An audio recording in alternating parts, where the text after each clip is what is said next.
Hey guys, it's Caleb, and this is going to be day 2 of our 21-day journey with Christ. Today, our theme is going to be being slow to anger. So, we're going to open up into Proverbs if you want to follow along, and today's going to be a little bit more of a study, and it's going to be a bit of reading. So, hopefully you guys like that. And yeah, we'll open to Proverbs 12. First, we're going to start in 1 through 6. Whoever loves discipline loves knowledge, but one who hates correction is stupid. One who is good obtains favor from the Lord, but he condemns a person who schemes. No one can be made secure by wickedness, but the root of the righteousness is immovable. A wife of noble character is her husband's crown, but a wife who causes shame is like rottenness in his bones. The thoughts of the righteousness are just, but guidance from the wicked is deceitful. The words of the wicked are a deadly ambush, but the speech of the upright rescues them. Starting off with just, what side do you think you're on? Do you think that your words are more wicked, or do you think your words uplift people? And while it is a tough question, because I feel like a lot of us, we immediately go to the times where we're on the wicked side, where we could have been nicer to somebody, where we could have been more uplifting and been, the better Christian that we want to be. Now we're going to go into 7. The wicked are overthrown and perish, but the house of the righteous will stand.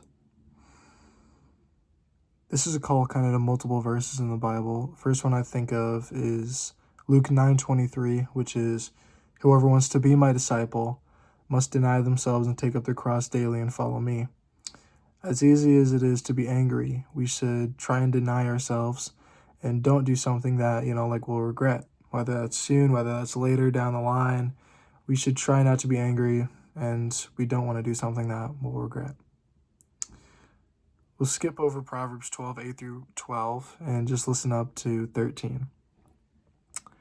By rebellious speech, an evil person is trapped, but a righteous person escapes from trouble.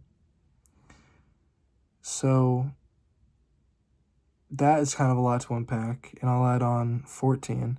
A person will be satisfied with good by the fruit of his mouth, and the work of a person's hands will reward him. Fools think that they're, always right. And that's just kind of the overall theme that comes through, just talking about the way that we talk and what comes out of our mouth, and the way that we get angry at other people and how we represent ourselves.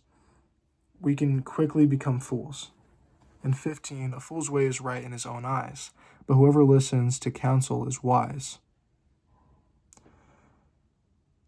That is kind of just a reiterance of, whoever ignores the insult, whoever takes the high road, is a more sensible person. And 16, a fool's displeasure is known at once, but whoever ignores an insult is sensible. Whoever speaks the truth declares what is right, but a false witness speaks deceit. So, through that,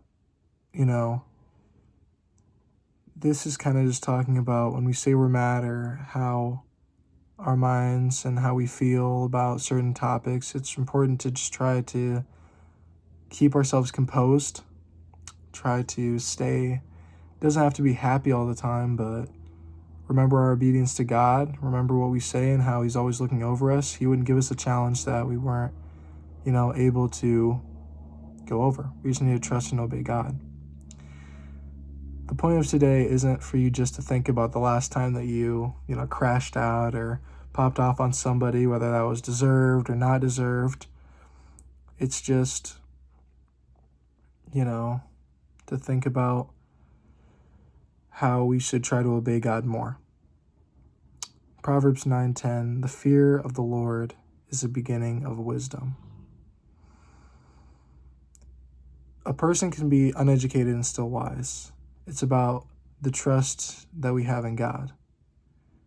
So again, this isn't just about what you said when you opened up, your grades and you saw that you failed that test. It isn't about, You know, the last time that somebody cut you off on the road and you gave them a bird.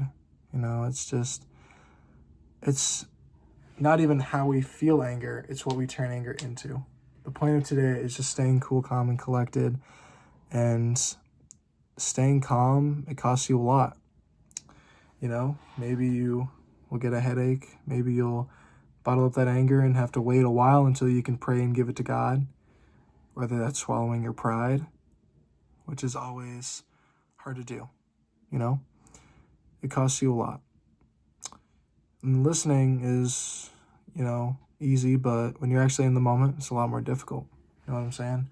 So just think to yourself the next time that you go through something where you feel angry, whether you feel, you know, mad in the moment, whether you feel like somebody else got something unjust, you know, somebody else got something that you should have deserved. Just think, yes, this isn't a great situation, but I am a warrior of God. I will obey God, and I'll just talk to him about it. Even if you don't believe in therapy, that's not exactly what prayers are, but you should just talk to God. And I feel like in the book of Job, we see it a lot more. While that isn't, if you're familiar with the book of Job, the way that he speaks to God when he prays, while it's not the best, you know, and whether that's when he was yelling, whether that's when he was mad at God, he was still praying. He was still giving his anger to God.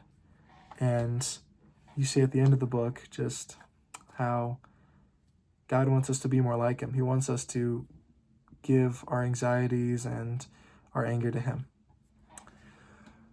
So I know when I feel angry, obviously I'm not the best, and we're all working on it day by day. It's not going to change tomorrow. It's a journey with God. Thank you so much for listening, and I hope that this helped even one person. Even if nobody listens to these, even if all of this is just to, you know, for me to read and gain my understanding more, I hope that this helps one person out there. Have an amazing day, and as always, don't forget to pray today.